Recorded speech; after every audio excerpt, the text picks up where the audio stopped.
listen to me. So this is going to be the title of my talk, and we still have to give birth. It's going to talk about all the hardships that women have to go through and how, on top of all of that, we still need to squeeze a baby out of us.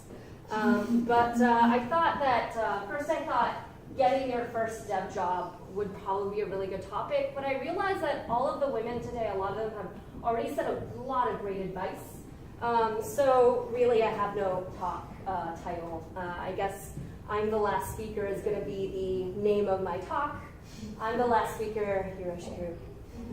So a little bit about me. I moved to Tokyo and co-founded Code Chrysalis in 2017. I also co-founded another coding school in the Middle East about 2 years ago in 2016. When I was a software engineer at IASI, I was teaching a lot for fun. So I taught at Women Who Code SF, Girls Develop It, Girls Who Code, and Hack Reactor, which is a coding bootcamp. Also, a lot of people are putting pictures of themselves. I'm already over here, so this is my favorite gif of a corny butt. So a lot of people look at that background and they think, you must have a degree in something. And this is my secret. I don't have a degree in anything technical. I was terrible at math, nothing in engineering, no computer-related stuff. So I want to kind of talk about how I became a software engineer. And it really started with my childhood dream. I wanted to run a company. I didn't really know what that meant when I was a kid, so it really just looked like this. Like I got to travel, I was in meetings, I would be sleeping in hotels. Like this was my idea of what running a company would be. To start a company and to be in business, I thought that I would study economics in university. So I actually studied economics and Arabic in university. And then after I graduated, I became a commodities trader. And my life looked a lot like that cat's life. I was traveling all over. I was staying in a lot of nice hotel rooms and all of that. But I realized there were a lot of things that I didn't like about my fancy job. One of the big things was there was no work-life balance. If someone had looked on my Facebook back in 2013, they would have thought that I was always on a beach, but in actuality, I would be probably passing by the beach on my way to a meeting. I would take a picture of it, post it on Facebook, and pretend like I was at that beach. I really was working a lot. It was a very lonely and competitive environment when you were a trader in finance. There's not really any camaraderie. I had a predictable and pretty boring future. I knew exactly what my career path would look like because that was what my boss's life was. And for me, I was looking at my boss's life and I thought, like, that's really not what I want. For some people, his life looked really great. He was making a lot of money, he was traveling all over.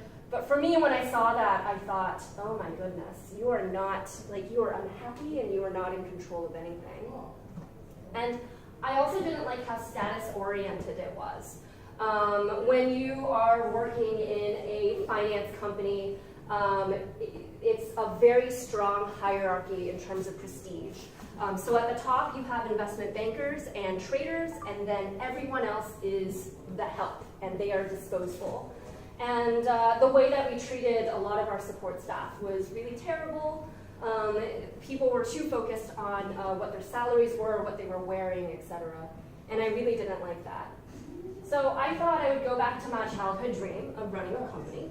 And so I thought, I'll learn how to code because I have all these app ideas and that could be a business. So I decided to learn how to code. So this is how I ended up becoming a software engineer. For about 3 months, my goal was I will learn enough to be able to hire an engineer to make this app for me, and then I'll make a lot of money. So my actions were I started going to a lot of tech events like this.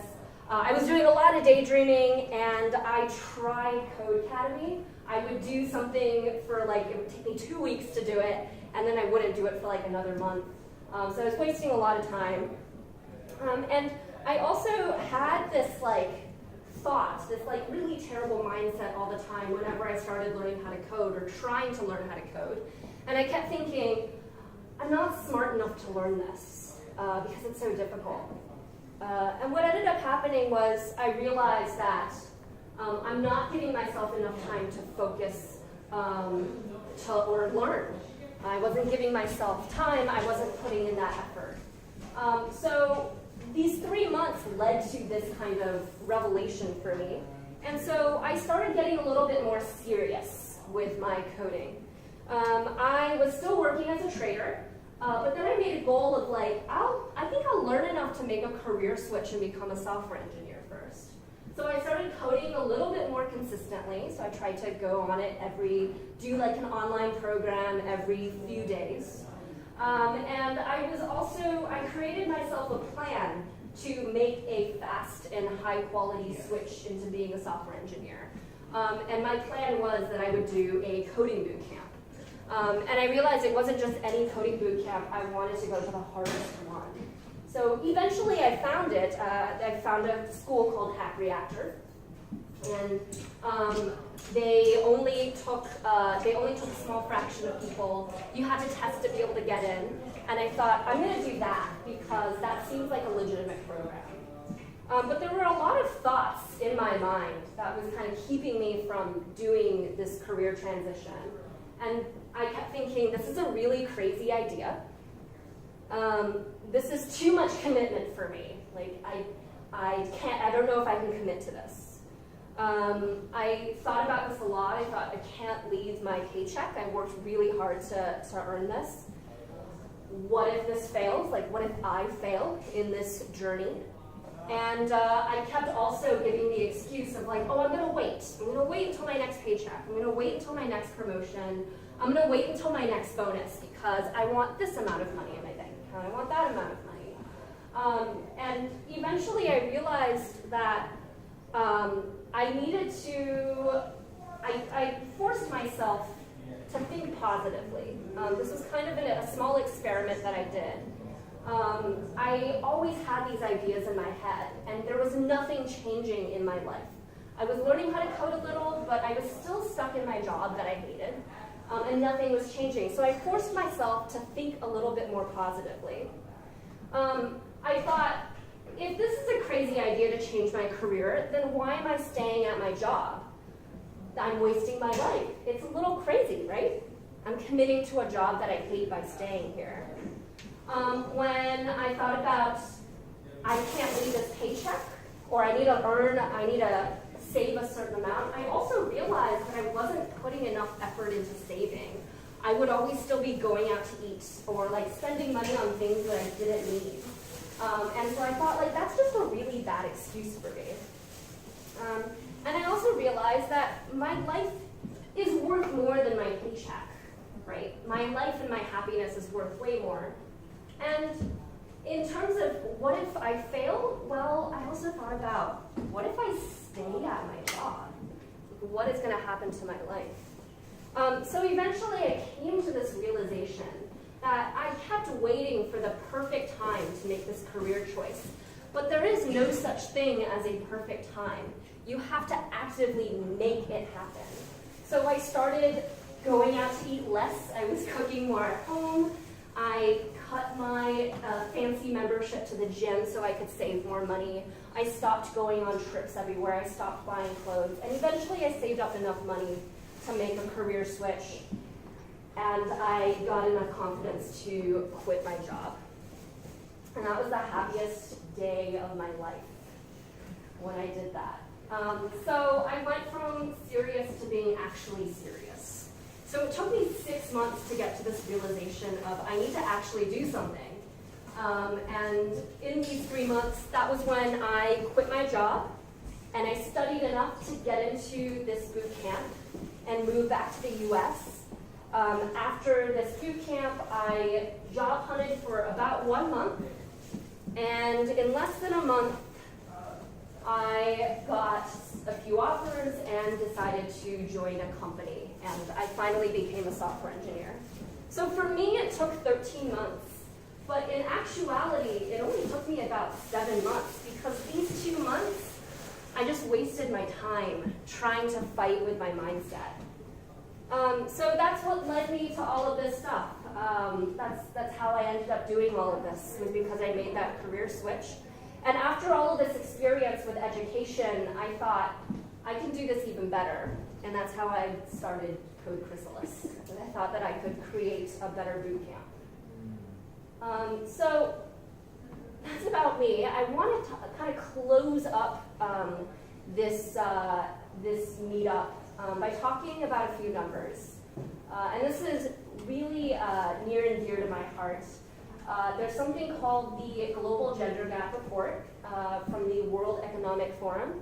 And what they do is they look at 144 countries based on these things, and they rank the men and the women. They compare the men and the women together, and they rank all the countries, so 144 countries. Okay. So where do you think Japan is on this report? Where do you think Japan ranks? Not good. Very, very badly. Japan ranks number 114 out of 144 countries. To put it bluntly, that means that for Japanese women, there are 113 other countries where their level of economic impact or political power or education or health is higher and more on par with men. And Japan also has been getting worse and worse. So in 2017, just last year, the most recent report, 114. In 2016, they were 111. 2015, 101. So either Japan has been getting worse, or the rest of the world is getting better, and Japan is not changing. Okay. And here are just some of the breakdowns of the gender statistics. And what's most shocking, I think, is how high the education is and how low the economic participation is.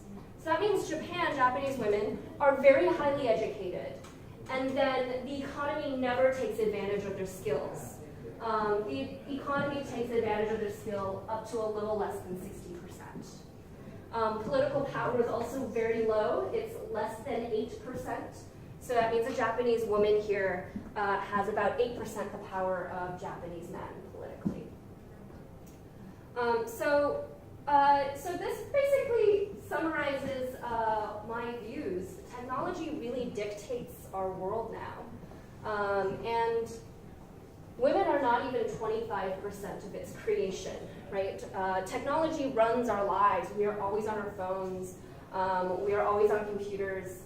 AI is increasingly controlling our world, but the people creating it, less than 25% of them are women, and that's really scary.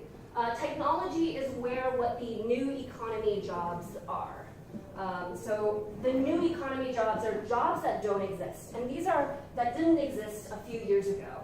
And these are jobs that are paying better and are more stable and more likely to grow, right? And women are not part of this new economy. A lot of women occupy roles that are very easily displaced by technology in the future. And so a lot of women will find themselves at a much weaker economic position, right? The United Kingdom, for instance, found that more than 3/4 of administrative jobs are done by women, and these are jobs that can be very easily automated. And the rank of the United Kingdom on that World Economic Forum report is 15, to give you an idea. So you can think about how behind Japan is compared to that. But women are really big consumers of technology. Something that a lot of people don't know, we are early adopters for all of these kinds of technologies. Women are a very important part of the consumer market. And we can have a really big impact, right? So decades of research show that companies that lack diversity are pretty left out. And it shows up all over the place. Harvard Business Review, Reuters, Forbes, all these kinds of statistics.